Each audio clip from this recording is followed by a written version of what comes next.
Hello guys, welcome back to education IQ. I hope आप सब अच्छे होंगे। तो डेली का हम लोग जो द हिंदू न्यूज़पेपर पढ़ते हैं, जिसमें 8 से 10 मिनट के अंदर अंदर मैं आपको पूरा द हिंदू न्यूज़पेपर पढ़ाता हूँ। कोई भी इंपॉर्टेंट न्यूज़ हो आपके करंट अफेयर से रिलेटेड या फिर आपके खुद के नॉलेज के लिए, उसको हम लोग कवर करते हैं। एक स्टोरी टाइप, एक समरी टाइप मैं आपको बताता हूँ। डेली शाम को 7 बजे मेरा वीडियो आता है, तो रेगुलरली इन वीडियोस को देखो। आपके करंट अफेयर भी कवर हो जाएंगे और आपको अगर आंसर राइटिंग लिखना है या फिर आपको अपना नॉलेज इंप्रूव करना है, तो डेली आप ये जो 8 से 10 मिनट का छोटा सा सेशन है, ये आप लोग एक कहानी की तरह जो है वो सुन सकते हो। तो स्टार्ट करते हैं आज का द हिंदू न्यूज़पेपर। मेरा नाम है अभिलाष।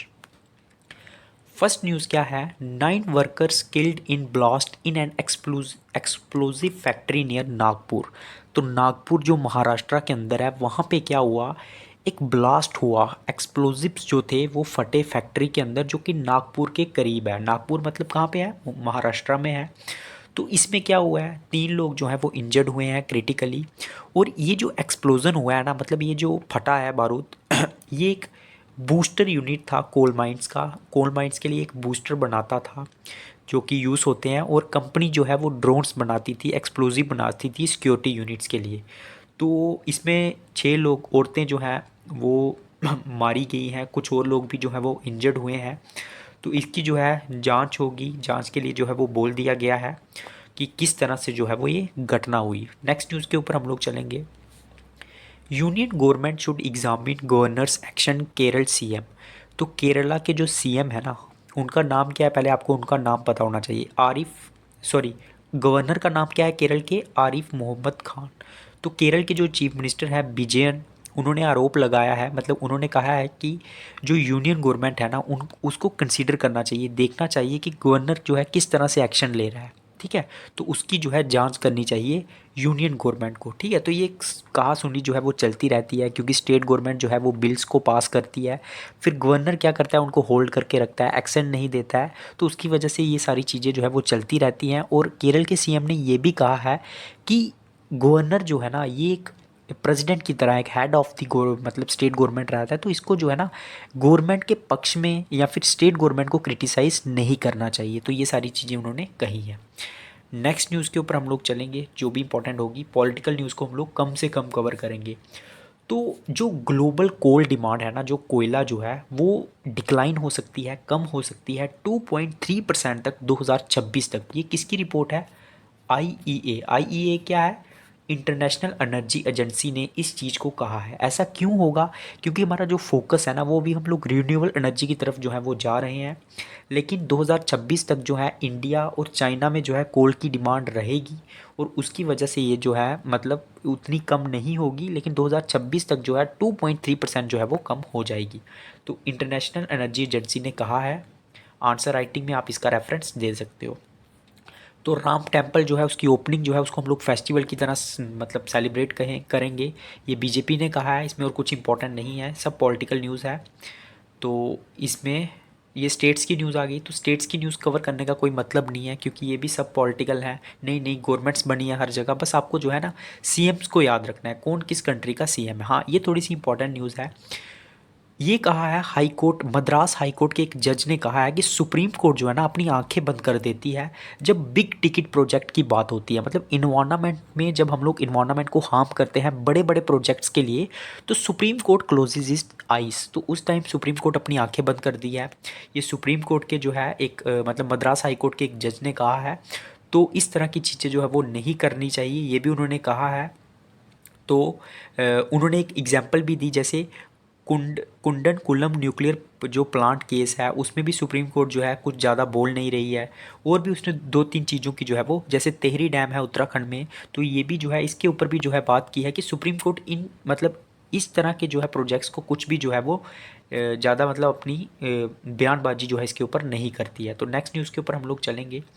आर्टिकल जो है ना थोड़ा सा इंपॉर्टेंट है, तो मैं आपको पढ़ाऊंगा कि अभी भी हम लोग जो है ना एक अच्छा जो है फॉरेस्ट एक्ट लाने में अभी भी हम लोग स्ट्रगल कर रहे हैं। तो थोड़ी सी रेफरेंस दी है उन्होंने कि 2006 में एक बिल पास हुआ था। ठीक है, फॉरेस्ट ड्वेलर्स एक्ट उसको बोला जाता था। ये एक्ट जो है फॉरेस्ट राइट एक्ट के नाम से भी जाना गया। तो इसमें जो है ना एक बहुत इंडिया मतलब इसमें बहुत इंपॉर्टेंट चीज़ें थी। ठीक है, तो ये जो है एक डेमोक्रेसी के लिए बहुत अच्छा था, लेकिन इसकी जो इम्प्लीमेंटेशन हुई ना वो अच्छी नहीं हुई। ये किसने कहा है? जिसने आर्टिकल लिखा हुआ है। इसमें जो है ब्यूरोक्रेटिक, मतलब जो बड़े बड़े मिनिस्टर्स रहते हैं, सॉरी, बड़े बड़े जो ऑफिसर्स रहते हैं, और जो जिनको अपॉर्चुनिटीज़म भी बोलते हैं, मतलब जो फ़ायदा उठाते हैं मौके का, तो उन्होंने इसको अच्छे से इम्प्लीमेंट नहीं होने दिया। और हम 17 साल से जो है ना एक अच्छे एक्ट का जो है वो इंतज़ार कर रहे हैं।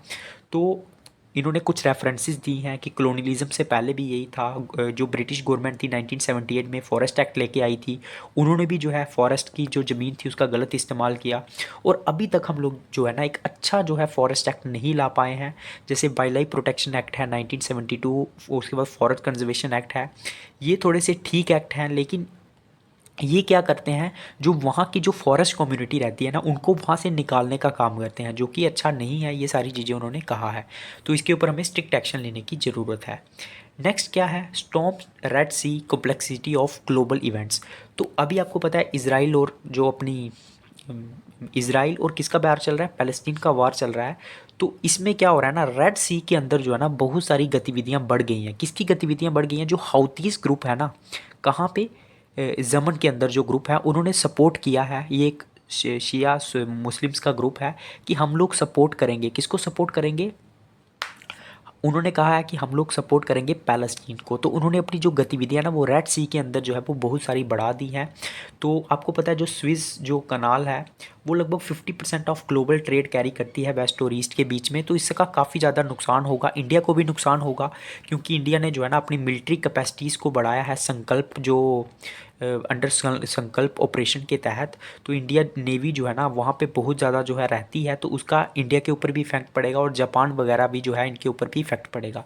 तो कलेक्टिवली एक सबको मिलके जो है एक डिसीज़न लेने की ज़रूरत है, ताकि जो है सबका जो है मतलब सभी कंट्रीज़ एक साथ आएँ, ताकि इस चीज़ को जो है वो रोका जा सके, ताकि सबका जो है ना कम से कम जो है वो नुकसान हो। तो इसके बहुत सारे जो है वो ग्लोबल इम्पैक्ट हो सकते हैं, जो भी बाकी एशियन कंट्रीज़ है ना। नेक्स्ट न्यूज़ के ऊपर हम लोग चलेंगे जो भी इंपॉर्टेंट होगी आपके एग्ज़ाम के लिए। हाँ, 1 पर्सन 1 वोट 1 वैल्यू। तो ये आर्टिकल जो है ना एक एसोसिएट प्रोफेसर ने लिखा है। इसमें उन्होंने बोला है कि सबका जो वोट है ना उसकी वैल्यू सेम होनी चाहिए। अब इसका मतलब क्या है मैं आपको बताता हूँ। देखो, हमारी कंट्रीज़ में क्या होता है, हमारी कंट्री जो है ना इसमें क्या होता है, हम लोग डेलिमिटेशन करते हैं, मतलब अपनी बाउंड्रीज देखते हैं कि एक कॉन्सिक्वेंसी जो है जहाँ से एक एमपी या फिर स्टेट लेजिस्लेचर को चुना जा रहा है, वहाँ पे कितनी पॉपुलेशन होगी, कितना एरिया कवर होगा। तो इसका जो है ना कई बार गलत इस्तेमाल किया जाता है। हम लोग डेलिमिटेशन जो है उसके दौरान क्या करते हैं ना, जो मिनॉरिटी है ना उसको मतलब बदल देंगे, उसको एक मेजॉरिटी कम्युनिटी के साथ उस कॉन्स्टिट्यूएंसी में डाल देंगे। तो उस कॉन्स्टिट्यूएंसी का जो है ना बहुत ज़्यादा मतलब जो वैल्यू होगी ना वोट की, मिनॉरिटी जो कम्युनिटी होगी उसकी वैल्यू कम हो जाएगी, क्योंकि वहाँ पे मेजॉरिटी होगी, वो किसी को भी वोट करें उनका कोई मतलब नहीं है, क्योंकि जीतेगा वही जो मेजॉरिटी जिसको वोट करेगी। तो इस तरह से जो वैल्यू है ना वोट्स की कम की जाती है। तो इसी को लेके ये पूरा एडिटोरियल मतलब आर्टिकल लिखा गया है कि हमें जो है ना कुछ सोल्यूशन निकालने चाहिए, और इस तरह का जो है ना गलत इस्तेमाल नहीं करना चाहिए डेलिमिटेशन का। तो अभी बहुत सारे कमीशन अभी तक हमारे आए हैं 1952, 1962, 1972। तो ये सारी चीज़ें जो है इन्होंने प्रोफेसर जी ने जो है वो कही है। तो इसमें जो है ना कुछ इंपॉर्टेंट आर्टिकल हैं, जैसे आर्टिकल 81 और 170 जो है ना ये बोलता है कि जो रेशो होनी चाहिए पॉपुलेशन की किसी भी कॉन्स्टिट्यूएंसी के लिए, चाहे वो लोकसभा की इलेक्शन हो राज्यसभा, वो सेम होनी चाहिए। और आर्टिकल 327 पावर करता है पार्लियामेंट को कि वो डेलिमिटेशन करे कॉन्स्टिट्यूएंसी का कि कितनी जो है एरिया हम कवर करेंगे एक कॉन्स्टिट्यूएंसी में, जिसको हम किसी भी कोर्ट में क्वेश्चन नहीं कर सकते।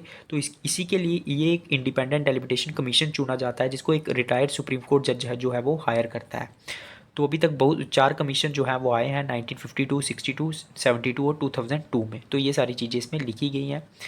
बाकी नेक्स्ट अभी जो बिल आया है स्टेट राज्यसभा में जो है पास हो गया है इलेक्शन कमीशन की अपॉइंटमेंट को लेके, तो वो भी काफ़ी चर्चा में है, लेकिन उसकी हम लोग डिस्कशन जो है वो कल करेंगे, क्योंकि ये डेली आता रहेगा। तो बाकी इसमें कुछ इंपॉर्टेंट नहीं है, सारी न्यूज़ मैंने कवर कर दी है। वीडियो अच्छा लगा होगा प्लीज़ लाइक करना, सब्सक्राइब करना और ज़्यादा से ज़्यादा शेयर करना, और टेलीग्राम को ज्वाइन कर लेना, ताकि जब भी मेरा नेक्स्ट वीडियो आएगा आपको नोटिफिकेशन के थ्रू पता चल जाएगा। जय हिंद।